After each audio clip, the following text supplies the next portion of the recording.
N t वालों ने कल रात रिलीज़ किया है इस बार के नीट के आंसर के, जिसमें बायो का तो सारा क्वेश्चन का आंसर तो सही है, लेकिन बस एक ही क्वेश्चन में उन्होंने 2 ऑप्शन करेक्ट हैं अकॉर्डिंग टू एनसीईआरटी, लेकिन आंसर दिया है बस एक, जिसमें हम मतलब आफ्टर द एग्ज़ाम हम एक्सपेक्ट कर रहे थे कि इसमें बोनस आना चाहिए था, लेकिन एनटीए वालों ने, एनटीए तो देता नहीं बोनस आसानी से, तो इस बार भी उन्होंने कोई मतलब उसका ट्रेंड जो था ना वही मतलब कंटिन्यू किया कि बोनस नहीं देंगे।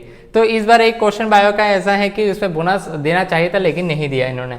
तो देख लेते हैं। हाँ, और ये आंसर की जो है ये प्रोविजनल आंसर की है, ये फाइनल आंसर की नहीं है। तो इस वीडियो में हम एनसीईआरटी से भी वो लाइन देख लेते हैं जो अगर कोई चैलेंज करना चाहते हैं तो क्या क्या प्रूफ दे सकते इस वीडियो में, इस क्वेश्चन में। तो पहले जो क्वेश्चन देख लेते हैं हम, which one of the following is not an advantage of the inbreeding.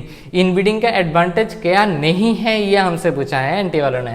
तो इनब्रीडिंग क्या है? इनब्रीडिंग है closely mating of the closely related individual in the same breed for 4 to 6 generation.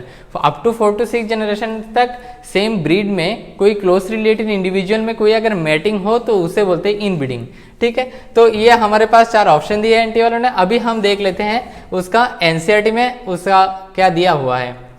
तो पहले हमारे पास जो इनब्रीडिंग का है, inbreeding refers to mating for more close related individual with in the same breed for 4 to 6 generation. उसके बाद जहां से ये क्वेश्चन दिया है एनटी वालों ने, ये हम उस लाइन को हाईलाइट करके देख लेते हैं कि जो इनब्रीडिंग है हमारे पास, inbreeding increase homozygosity, inbreeding homozygosity increase करता है। Thus inbreeding is necessary if we want to evolve the pure line in any animal। तो अगर किसी एनिमल में प्यूर लाइन चाहते हैं हम तो इनब्रीडिंग जरूरी है हमारे लिए। Inbreeding exposes harmful recessive gene that are eliminated by the selection. जो इनब्रीडिंग है ये एक्सपोज करता है क्या, हार्मफुल रिसेसिव जीन को एक्सप्रेस करता है बार बार जो इनब्रीडिंग कराने से, and eliminated by the selection. Selection के बाद हम एलिमिनेटेड करते हैं किसको, लेस डिजायरेबल जीन को।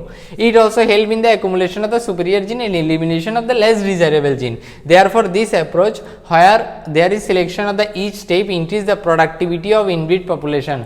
तो इस स्टेप की वजह से हमें जो इनब्रीडिंग है उसमें प्रोडक्टिविटी इंक्रीज होता है। ठीक, अभी हम देख लेते हैं कि एनटीए के क्वेश्चन में क्या दिया हुआ है और उसका ऑप्शन क्या है। तो पहला जो ऑप्शन हमारे पास है ये तो बिल्कुल सही है कि it exposes harmful recessive gene. जैसे मैंने बोला कि बार बार इनब्रीडिंग करने से हार्मफुल रिसेसिव जीन को एक्सप्रेस करता है, that are eliminated by the selection. Selection में वो एलिमिनेटेड होता है। और एलिमिनेशन ऑफ क्या, लेस डिजायरेबल जीन जो हमारे लिए जरूरत नहीं है। Elimination of the less desirable gene and accumulation of the superior gene takes place due to it. Inbreeding के लिए मतलब इनब्रीडिंग की वजह से हम ये कर सकते हैं। लेकिन उसके बाद जो 2 ऑप्शन दिए हैं हमारे पास, it decreases the productivity of the inbreed. It decreases the productivity नहीं होगा, ये होगा increase the productivity of the inbreed population after continuous inbreeding and it decreases homozygosity. ये भी डिक्रीज नहीं होगा, ये होगा इंक्रीज होमोजाइगोसिटी। ठीक, अभी हम देख लेते हैं कि कोई अगर इस क्वेश्चन में चैलेंज कर सकते मतलब चैलेंज करेगा तो प्रूफ क्या देगा।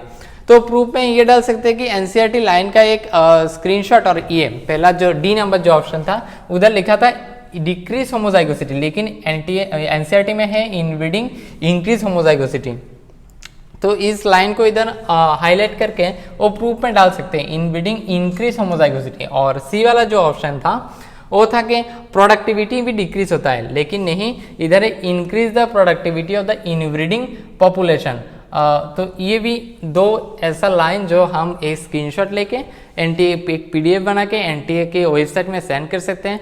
पता नहीं हर बार एनटीए में इतना मतलब साल भर ये लोग क्वेश्चन बनाते हैं, लेकिन फिर भी 1-2 क्वेश्चन हर साल एक ना एक कोई गलत कर ही देते हैं। ये ट्रेंड है, जब से एनटीए आए हैं तब से हर बार नीट में कोई मतलब इतना गंदा सा पेपर कैसे इन्होंने, एक बार क्वेश्चन पेपर में गलती हो, एक बार आंसर की में, एक बार रिजल्ट में, मतलब एनटीए में बहुत साल मतलब बहुत क्या 3-4 साल हो चुका है, लेकिन ये एनटीए का जो हैबिट है वो नहीं बदला है। तो इस बार भी लगता है तो नहीं कि मतलब क्वेश्चन चेंज करेगा, क्यों पता नहीं कि मतलब किस लिए एनटीए ने बोनस नहीं देता है। तो फिर भी जो चैलेंज करना चाहते हैं इस क्वेश्चन में, ये 100% चैलेंजेबल एक क्वेश्चन है और ये प्रूफ उस क्वेश्चन में डाल सकते हैं एक पीडीएफ बना के एनटीए के वेबसाइट में। देखते हैं, ये तो प्रोविजनल आंसर की है, फाइनल आंसर की में एनटीए क्या देते हैं। तो इस वीडियो में बस इतना ही, एक इन्फॉर्मेशन छोटा सा ये हम दे दिया आपको। तो आप अगर चैलेंज करना चाहें तो चैलेंज कर सकते हैं इस वीडियो में। और मेरे हिसाब से तो ये बोनस क्वेश्चन था एनटीए का, लेकिन एनटीए ने नहीं दिया। तो ठीक है, इस वीडियो में इतना ही रखते हैं, बाय।